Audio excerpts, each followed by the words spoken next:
Este miércoles se va a presentar en la ciudad de Córdoba el libro Los Muchachos Cordobeses, que se adentra en el análisis de lo que tiene que ver con lo que alguna vez el propio José Manuel de la Sota definió como el cordobesismo. Es un libro del periodista, politólogo y escritor Federico Zapata, muy destacado. Federico es cordobés, es codirector de Escenario.ar, además es editor de una de las revistas más prestigiosas de la política que tiene nuestro país, que es Panamá Revista. Bueno, los animamos que si les gusta el tema sigan estas publicaciones. Los Muchachos Cordobeses. Bueno, y con él, Pablo, tenemos la suerte de poder estar dialogando. Le damos la bienvenida, lo saludamos a Federico Zapata.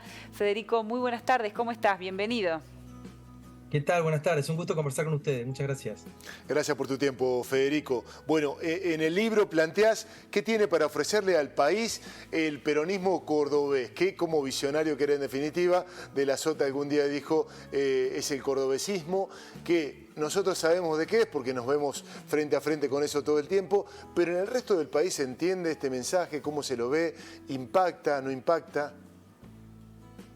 Bueno, a ver, me da la impresión de que la etapa que se abre es una etapa diferente desde el punto de vista de la relación entre el peronismo de Córdoba y el Estado Nacional, ¿no? O sea, digamos, el cordobesismo funcionó en el marco de una iglesia muy sólida, que era el kirchnerismo, de un poder peronista muy concentrado nacionalmente, y de un Estado Nacional que, digamos, al calor del boom de los commodities, era un Estado Nacional fuerte, presente. Y hoy, digamos, el fin de época de ese kirchnerismo es un poco a la inversa, que es el periodo que le va a tocar, digamos, asumir a Yardora, que es una especie de kirchnerismo que se derrumba, un templo que se derrumba, incluso ganando masa, pero que se derrumba, y un Estado Nacional en crisis, ¿no? Después de la pandemia, es un poco la emergencia, digamos, de Milei, habla un poco de esta crisis del Estado Nacional. Por lo tanto, el contexto nacional donde va a operar esta nueva etapa es diferente.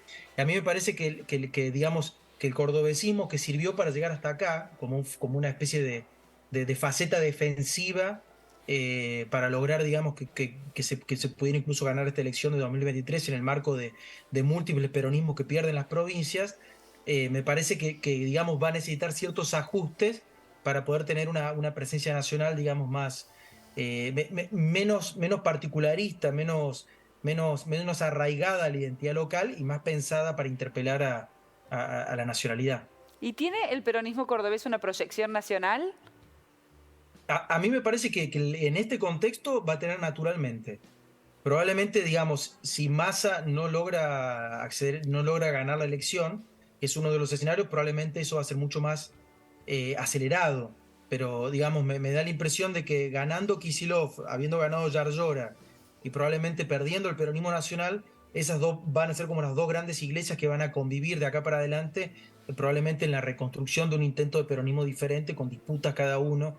Son dos visiones diferentes, pero es mucho más propicio el contexto nacional hoy que el que le tocó paradójicamente, digamos, a De la Sota y a Schiaretti. Bueno, diste por sentado allí que el kirchnerismo es pura historia, o tiene más historia que futuro, y en ese marco el desafío de Yardora, ¿cuál es? Como implica la psicología, en definitiva el del hijo que termina matando al padre, superando los líderes que hoy ocupan la portada de tu libro. Yo creo que él tiene dos desafíos locales, digámoslo, provinciales, que son primero reconstruir la pirámide de poder, digamos, que es esa generación de liderazgos regionales muy plurales que, digamos, se formaron al calor de la década del 80 en la renovación, que llegaron al poder, que hoy están en repliegue, digamos, por una cuestión etaria, si se quiere, biológica. Ese es el primer gran desafío, que no es fácil, además lo está haciendo desde el Estado, que eso no parece que es una fortaleza, pero suele ser una debilidad en los procesos de construcción política. Entonces ese es un primer gran desafío.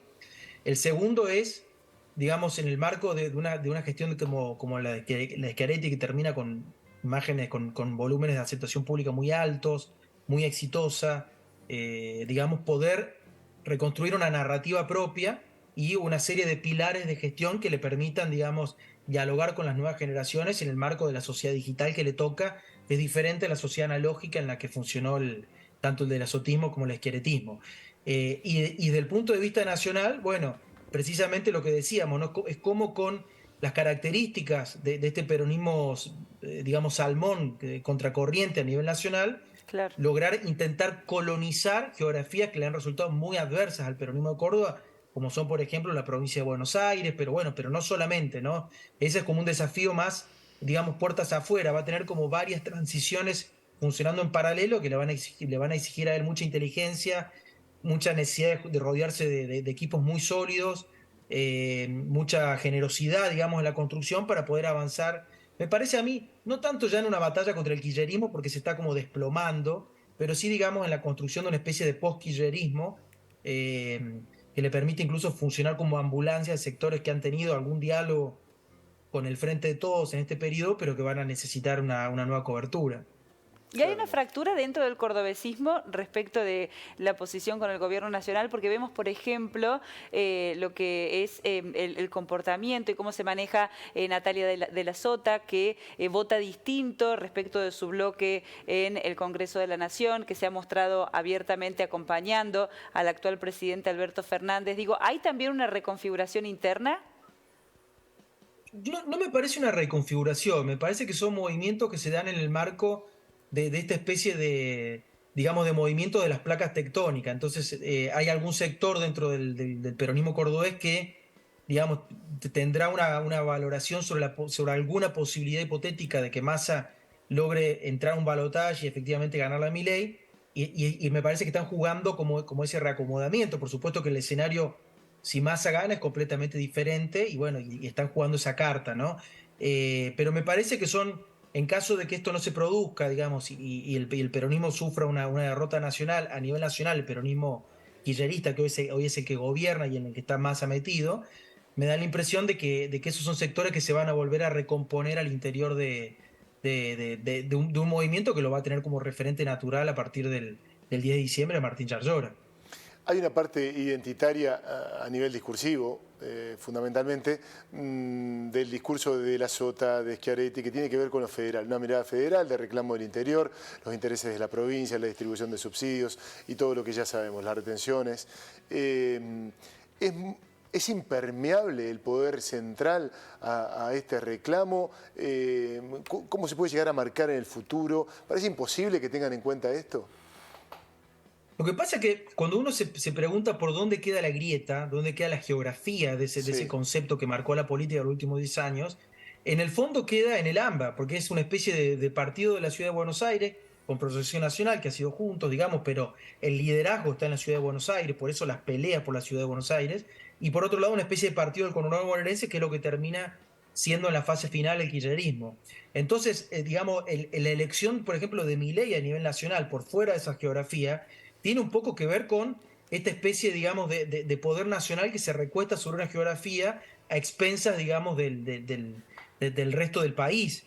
La pregunta por Milei en todo caso es una pregunta gubernamental, y si Milei va a tener capacidad como una especie de outsider de los outsiders de lograr reordenar esto, pero en todo caso si no lo logra es una pregunta que queda sin resolver, y eso también habla de la potencia que van a tener en todo caso los liderazgos de los gobernadores en una etapa de un poder nacional débil, con obviamente Martín Yarlora encabezando una de las pocas provincias peronistas aspiracionales que le quedan paradas al peronismo. Muy difícil que esto lo lleve adelante Gildo Infran de Formosa. Es mucho más posible que lo pueda realizar Yarlora desde Córdoba. Claro. Bueno, y quiero consultarte, Federico, ya que estamos, por el debate presidencial, esta primera instancia que es federal, que se lleva a cabo en Santiago del Estero. Vimos algunos debates desde que existe la ley. La verdad es que hasta acá todo parecía como muy coacheado. Uno dice, es difícil que algún elector pueda terminar definiendo con esa dinámica. Se han planteado ahora algunas reglas distintas. ¿Genera expectativa? ¿Puede ese porcentaje de indeciso estar posicionándose o tomando una decisión a partir de lo que suceda el domingo? Yo creo que en una elección como esta, que estamos hoy con una especie de tercios asimétricos, es un debate muy importante. Porque hoy por ahí una elección más definida o más polarizada, un movimiento de 1 o 2 puntos no es significativo, pero en una elección como esta, y 1 o 2 puntos son muy importantes. Entonces va a ser es un debate particularmente importante, porque esos movimientos marginales pueden definir quién entra o no al balotaje, si hay primera vuelta, no sé, en el caso del peronismo de Córdoba, si logra o no digamos, tener una elección que le permita tener una bancada fuerte. Entonces, me parece que va a ser un debate con mucha relevancia, dada los niveles de incertidumbre de que tenemos hoy en el escenario electoral. El público, yo te diría, el público más convencido, lo que hace en el debate normalmente es confirmar, buscar, digamos, vericuetos para confirmar un poco sus juicios, ¿no? Pero hay una especie de público, digamos, que piensa hasta el final la elección, que define el voto en las últimas 48 horas, que lo mira el debate, digamos, muy racionalmente, también, por supuesto, emotivamente, busca ver con qué conecta, con qué posicionamiento, con qué título, con qué risa, con qué conecta, y sobre eso define una elección, y bueno, y en ese marco parece que va a ser un debate muy, pero muy importante. Bien, recordemos entonces, el libro se presenta este miércoles en la ciudad de Córdoba. Vas a estar acompañado de una figura central, amigo también nuestro, que siempre consultamos, uno de los referentes, un faro de la cultura de Córdoba, ¿no? Totalmente, estoy muy, muy contento de que me ha podido acompañar Esteban Dómina, que bueno, como él me dijo cuando le agradecí, le mandé un mensaje muy agradecido porque había tenido la generosidad de acompañarme, y me dijo, bueno, me dice que como una especie, para mí también es como una transición generacional. Me pareció muy divertida la figura, así que estoy muy, muy orgulloso de tenerlo porque es una persona que yo leo mucho y que respeto mucho también. Bueno, no te vamos a dejar ir sin hacerte la pregunta más cholula de la entrevista. La cantidad de anécdotas, que algunas son conocidas, habrás tenido que profundizar y que están ahí en el libro, que los unen o los separan. A De la Sota con Schiaretti, regalanos alguna. Bueno, a ver, yo te diría que son dos personalidades que he convivido porque han sido complementarias. De la Sota era un tipo, por lo que pude reconstruir de las anécdotas, un loco de la política en el sentido de la política práctica, o sea, un tipo que, digamos, padecía mala gestión y rejuvenecía con las elecciones. Era un tipo muy, muy, muy avesado, entonces que tenían una convivencia, digamos, muy complementaria, porque Schiaretti era un poco al revés. Schiaretti también es un loco de la política, pero un apasionado de la gestión, si se quiere. Entonces fue Claro. como una personalidad, fueron como dos personalidades, digamos, que más allá de sus matices, fueron extremadamente complementarias en ese sentido, ¿no? Pero bueno, tengo ahí un poco narrando esto de la Sota, me contó un ministro, digamos, que fue muy relevante en la gestión de la Sota, que habían ido a inaugurar una obra muy importante justamente en Río Cuarto. Ajá. Y que él tenía que viajar a inaugurar una obra menor en Tras la Sierra. Entonces le pidió si lo podía acercar en el helicóptero, y que De la Sota le dice, ¿pero para qué vas? Entonces le comentó y le dice, mira, tengo que inaugurar un supermercado, y le dice, bueno, yo también voy.